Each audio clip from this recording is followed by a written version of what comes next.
쏙쏙 부동산에서 다루는 주제 모아타운, 모아주택에 대한 이해에 대해서 아주 샅샅이 해부하는 시간을 갖도록 하겠습니다. 우리가 이제 저층주거지에 대한 개념을 보면 저층주거지의 반대가 뭘까요?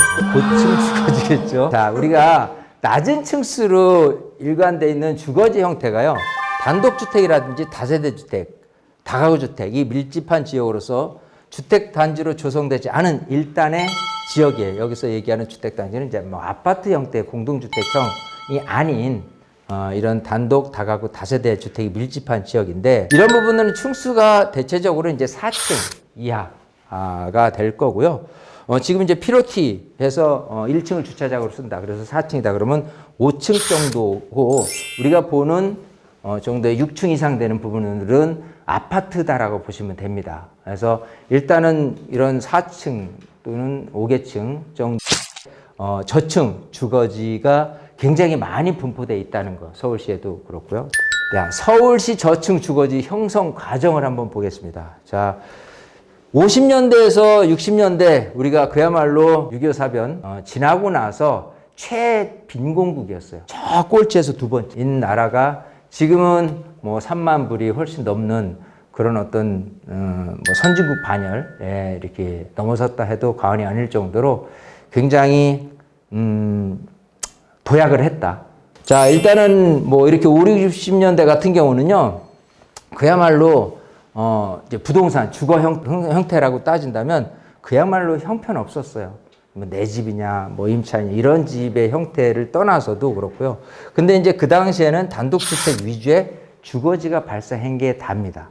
자, 그래서 이제 70년대 들어서 아파트 중심의 주택 공급이 추진이 됩니다. 예, 그래서 우리가 아는 이제 강남 개발이 시작됐는데, 영동 개발 사업지라고 해서 대규모 택지 조성이 되는데, 영동 사업지가 왜 생겨났느냐 한다면 영등포 동쪽이에요. 그게 택지지구로 변모된 게 70년대 초반이다, 이렇게 보시면 되고요. 그때 당시에는 아파트 중심의 주택 공급을 추진을 했었고요. 그렇지 않다면 단독주택이라든지 아니면 70년대 후반에 들어서야 임대를 목적으로 한 단독주택에서 다가구 주택에 대한 부분이 처음 도입이 됐다라고 보시면 됩니다.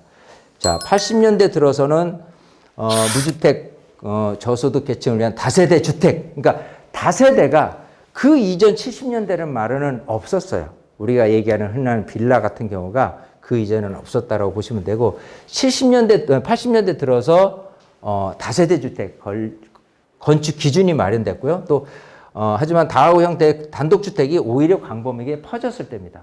그래서 지금 거슬러서 지금 이렇게 건축 연한이나 이런 거를 다 봤을 때 보면은, 노후도라든지 이거 보면은 80년대 다세대들은 별로 없다라고 보시면 돼요. 지금 봐서는 사실은. 좀 이따 얘기를 하겠지만, 우리가 생각하는 저층 주거지 형태 이런 것들이 이것도 마찬가지 개선이 돼서 지금 이제 우리가 이제 많이 흔히 부르는 뭐 다세대 형태로 되는 것으로 따진다면은 그리 오래되지 않았다는 걸 얘기를 하고 싶은 거예요. 자, 80년대 이후에는 초고층 또 고밀도 개발. 즉 70년대 같은 경우는 아파트만 해도 저층에 5층 이하 엘리베이터가 없는 상태에서 이렇게 했다가, 이런 것들이 지금 이제 재건축으로 이렇게 되는 부분이라고 그러면 80년대 들어서야 겨우 이제 고층의 아파트, 즉 엘리베이터가 있는 아파트가 시작이 되었다라고 보면 될 것 같고요. 90년대 같은 경우는 일단 노태 정부 때 일기 신도시를 발표를 합니다. 그렇게 해서 200만 호 건설해서 88년부터 90년대 초반에 일기 신도시 5군데가 200만 호 건설에 따라서 이렇게 진행이 됐고, 마찬가지 다가구 주택이 도심지에서는 급속도로 이렇게 많이 지어졌다라고 보시면 됩니다.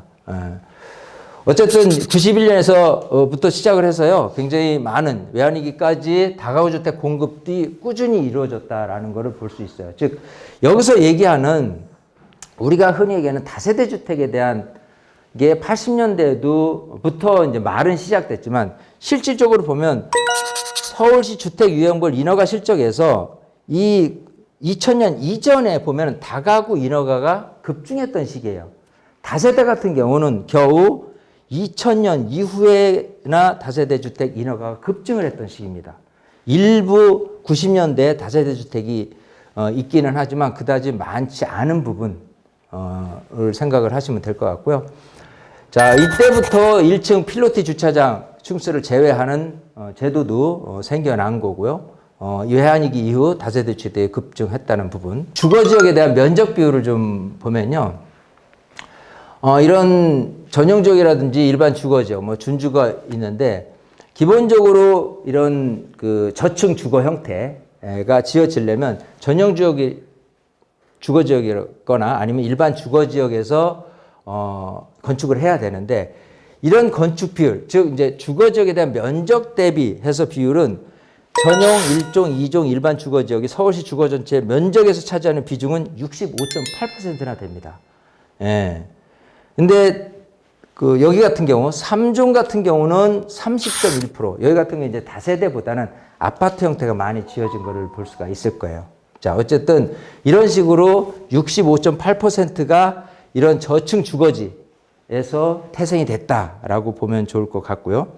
또 정비 사업이 가능한 2종 일반 지역, 통상적으로 우리가 정비 사업한다면 이 2종 7층 이하고 2종하고 여기에서 하는데 요 퍼센티지가 무려 43.2%에 해당된다라고 보시면 될 것 같아요. 서울시 신규 주택 공급 증가를 위해서는 이 2종 일반 주거지역 형태의 정비사업 활성화가 관건이다라는 게 요지다. 이렇게 말씀을 드리고 싶습니다. 자, 또 주택의 종류별 주택수에 대한 비율을 좀 얘기를 해보면요. 자, 지금 이제 단독주택 형태가 9.8%, 그리고 아파트 형태가 59.3%, 또 나머지 연립이나 다세대 주택이 이렇게 3.6, 26.5%를 차지하고 있는데 이 면적 대비에 대한 부분 주택수로 따졌을 때 보면요. 저층 주거지역의 단독 다하고 다세대 주택 비중이 약 40%예요. 그 세대 주거 형태 비율이. 근데 그 면적은 65.8% 안에서 40%를 차지하고 있는 거고 상대적으로 3종 일반 주역 면적 비율이 30%라고 했어요. 아까 30% 정도인데 이 아파트가 여기서 전체 면적에서 60% 정도를 차지한다.